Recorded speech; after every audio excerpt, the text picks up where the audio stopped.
Hey, this is John Dees and pastor of Crosspoint Church, and we're here with Reflections from the Lamb, and excited to interview wonderful, interesting people in the community. And today, I've got a longtime friend. This would be Jack Doss from all over the place.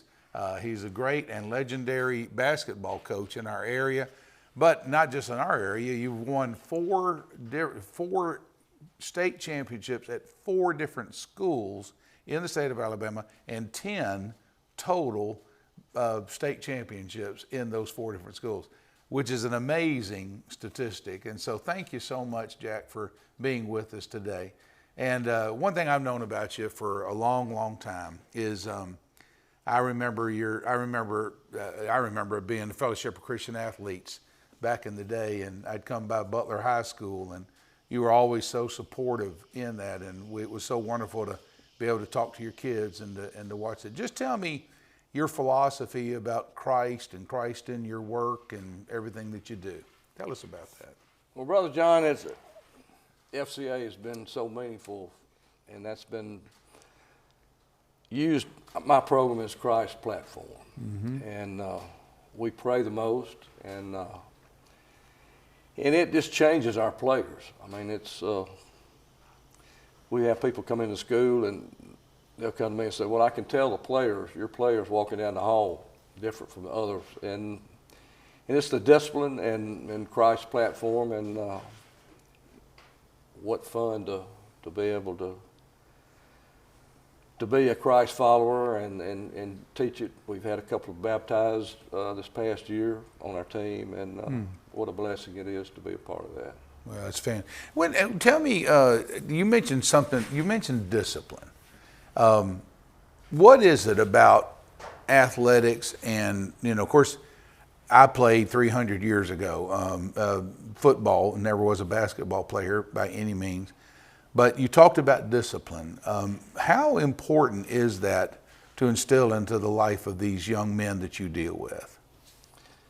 Well, it's awfully important. It's as the world's chaotic right now, and that's the way we play basketball. We want to create chaos, but be calm in that chaos. So it'd be kind of like the eye of a hurricane. So you win by keeping your emotions and be able to do your job in that, what you're supposed to do in that, whatever, if we're on offense or defense, and if everybody does it together, you're going to win. Well, one thing I've enjoyed watching you over the years, I don't get to many games, but I enjoy when I can, just to be close and watch the way you interact with the kids. And boy, sometimes you gotta cheer them on, and sometimes you gotta set them down and have a word with them. Is that right? Yes, and the thing about it, people look at me and like, my goodness. In fact, our neighbor moved in next to us out at Hampton Cove, and my wife invited her to the game, and we're sitting up there, and she looked at my wife and says, I know one thing, I'm not going to let my dog get in his yard the way he yells. But that's great. But the thing about it, I teach every player what they're supposed to do for 32 minutes. So it's really a script for 32 minutes of what they're supposed to be doing. If they're not doing their job, now you can get on them. Right. They understand that because they're not doing their job. So that's the way it is. And it's been successful, and that we turn out great players, and we've had over 50 Division I players. And 50 Division I basketball players out of your programs. Is that right? Wow. And a lot that played pro overseas. So it's neat. It's great to see those young men come back and be successful. And that would just be D1, but even the smaller levels of college are, helping kids to get those opportunities. D2. That's tremendous. That is. I guess one of the neatest things that Mike Wilson, was the mayor, I guess a couple of terms in Fayetteville, and when he was sworn in, and they were talking to him, and they said, where'd you get your leadership skills? He said, well, I played basketball for Coach Doss at Butler, and I learned a ton playing basketball for him. And so it's coaches. Eddie Frost, who was the head basketball coach at Bradshaw. Eddie was elected mayor also, and I asked Eddie, I said, what's the difference being mayor and coaching basketball? He said, Coach, it's easier being mayor. All I got to do is delegate. Basketball, I got to do everything. There you go. There you go. So where have you been exactly in the state? Well, I'm from Anniston, Alabama, and so I coached 3 years of middle school there, and went to inner city Birmingham my first year head coaching, and good Lord put me a place there, and we won the state championship. We were picked last in our area and won the state championship and beat Butler. You were picked last and won in the area and won the state. In fact, we won it the next 2 years. Wow. So I thought I wanted to get one to college, and good Lord didn't have plans for me to go to college, but so I resigned my job because I said, I'll get this done. Well, sure enough, I didn't get it done, and so I had to move to Orlando, Florida. So I took a job there in Orlando for 2 years, and job came up. I want to get back home and with family, and so we moved to back to Huntsville. The Butler job was open. The Scottsboro job was open. Scottsboro offered 10 more thousand and supplement than Butler did, but I said, they're going to have better athletes at Butler, so I bit the bullet and went to Butler. I pulled in the driveway of Butler. Our principal called, said, can you be up here at 8 o'clock in the morning? This is at 4 in the afternoon in Orlando. So I said, I'll pack and get on the road. So I pull in the parking lot, and Sweet Home Alabama was on when I pulled in. I said, this is it. This so is the sign. This is the sign. Took the job. And, God opens doors. I mean, and that's all I asked him to do is open the door where you just walk in. There's no, and that's the way it's been on all the coaching jobs that I've been and been successful, because he just opened the door and I walked in, and that's the way it's supposed to be. Well, of course, now some kids are just kissed by God with athleticism, correct? And they're just special. But even those guys that are just, like I said, kissed by God to be great, even with them, they're going to be so much better if they learn discipline. Isn't that right? Yes, and work ethic. I mean, you can have a $1 million dream and a minimum wage work ethic, and you're not going to get there. And that's one of the things that it's a good word that you have to teach. And I say that in practice all the time. I said, are you practicing to be a D1 player? So I'm always reinforcing that. Well, you need to pick it up. That's up to you if you're going to get there. You said that's your goal. I want to help you get there, and I'm going to tell you when you're not working to get there. Okay. Have you ever had, has it ever broken your heart, and I don't want you to mention names, but has it ever broken your heart over the years to have to deal with a kid who just has such potential, but just won't listen and just won't do what he needs to do? Have you ever had to deal with that? I've had a number of those, and it does break your heart. And some of them left the program because they said they want to be here, and their work ethic was here, and they decided they didn't want it. But I can look at somebody in 5 or 10 minutes and evaluate them where they can be in 4 years. So part of that being upset is I know where I can get them, but I'm mad at myself because I'm not getting them there. Yeah. So, but what fun? I mean, it's there's nothing like it. Them come back years and years, and they got a family, and say, Coach Dawson's discipline helped me get where I am. So that's call him building treasures in heaven. So I love to build treasures in heaven. Well, we interviewed my daughter the other day, and she's a teacher, and I've always said teachers and coaches have, and I'm a pastor, and of course we speak to people, and we have youth pastors and all those things, but there's hardly anybody that has a greater influence on kids, in my opinion, than just teachers and coaches, or coaches and teachers.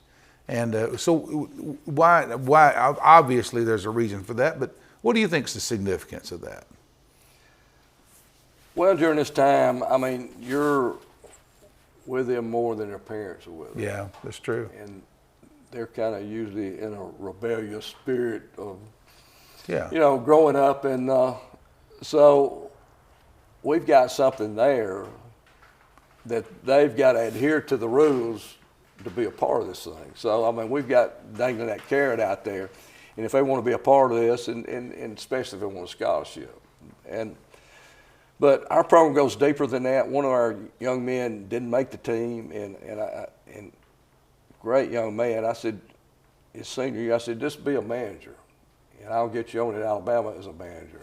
How about that? So he worked and did a super job, and this is his second year of being manager at Alabama, and he's meeting great people, and you know, it's. Can you imagine having to be able to be the manager at the University of Alabama around that entire program, everything about that, or any big time program or any kind of program, but especially something with the name recognition and all the rest, and to go all the places and to be around Coach Oates and all those guys, and so that's an amazing thing. Majoring on being a manager, how about that?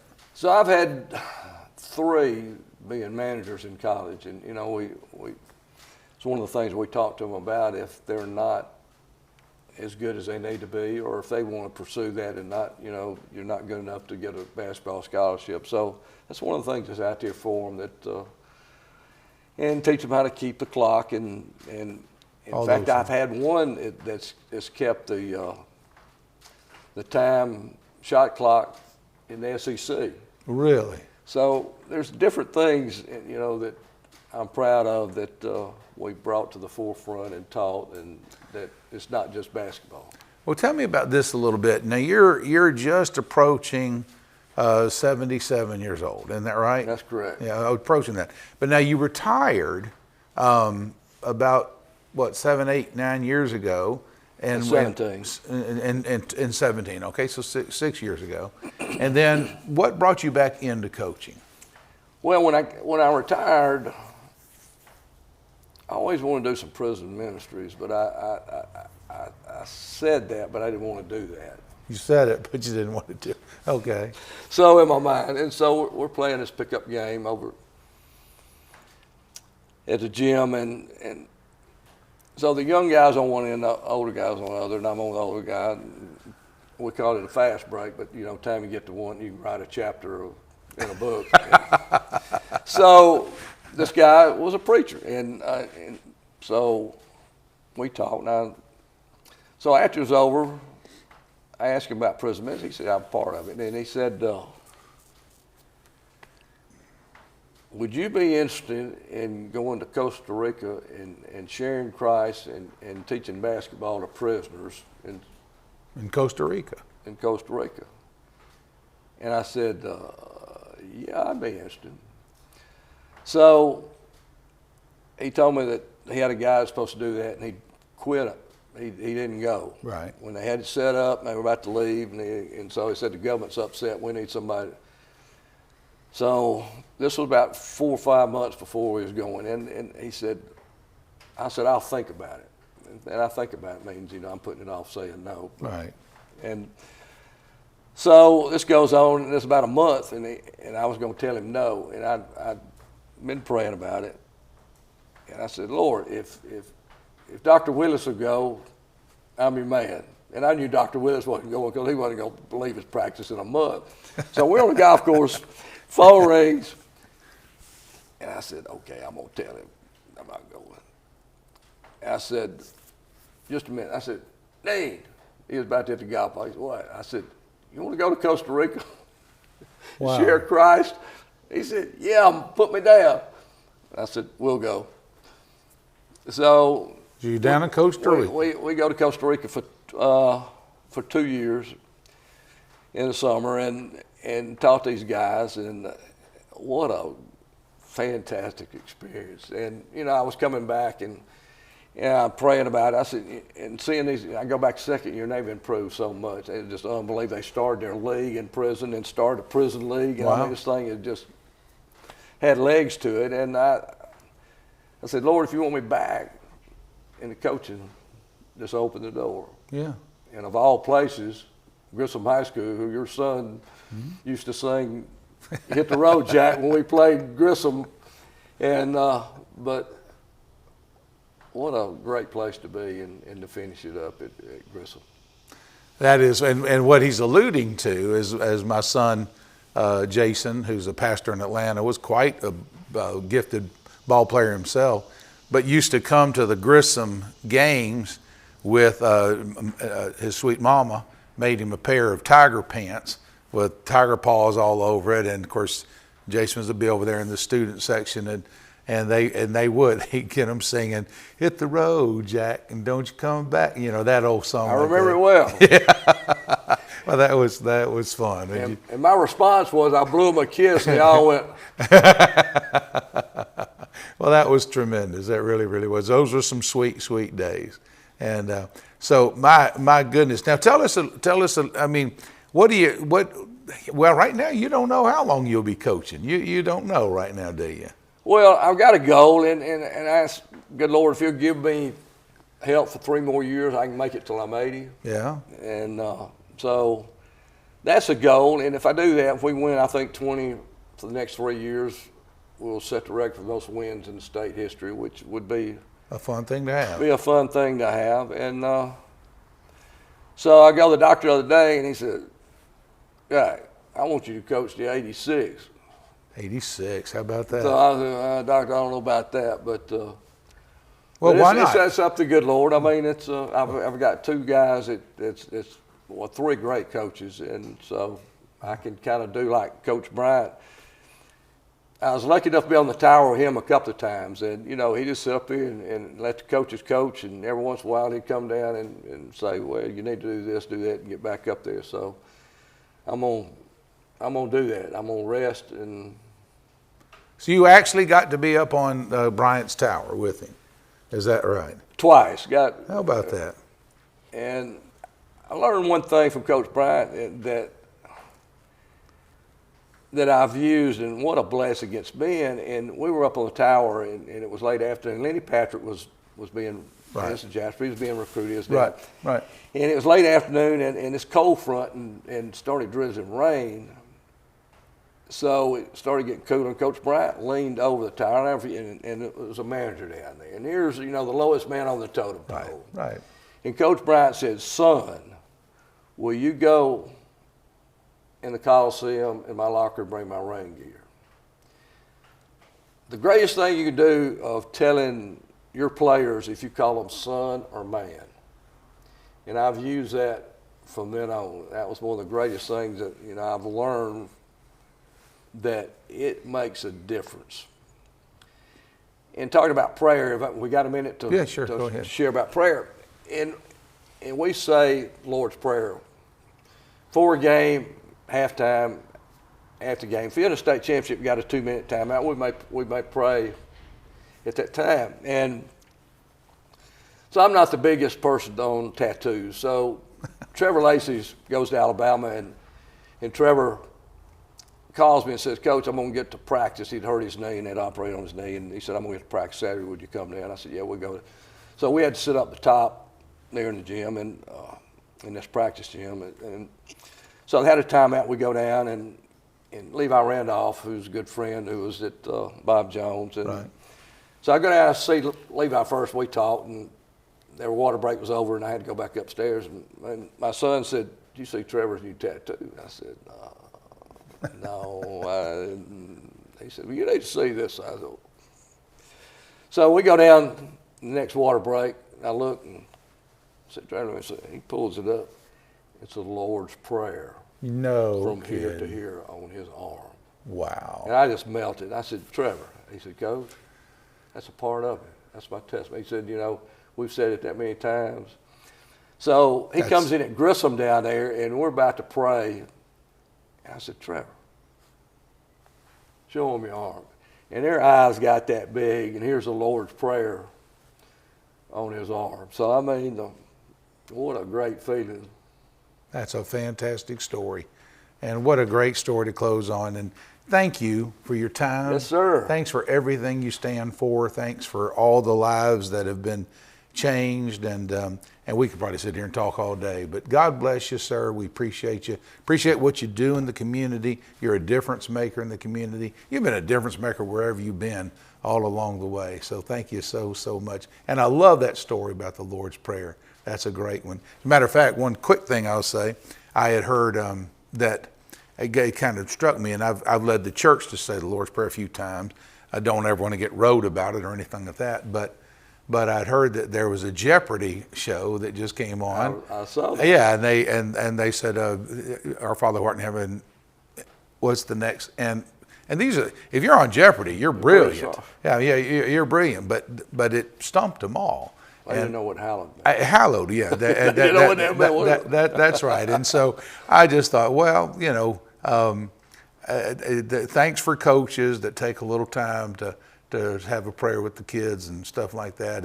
And all of us should, hey, when his own disciples said, hey, would you teach us how to pray? And that's how he told it. But thank you. It's been an honor and a delight to be with you today. Thanks, Coach. Appreciate it. It goes both ways, Brother John. God bless you, sir. Thank you so much for joining with us, and we look forward to the next time. God bless.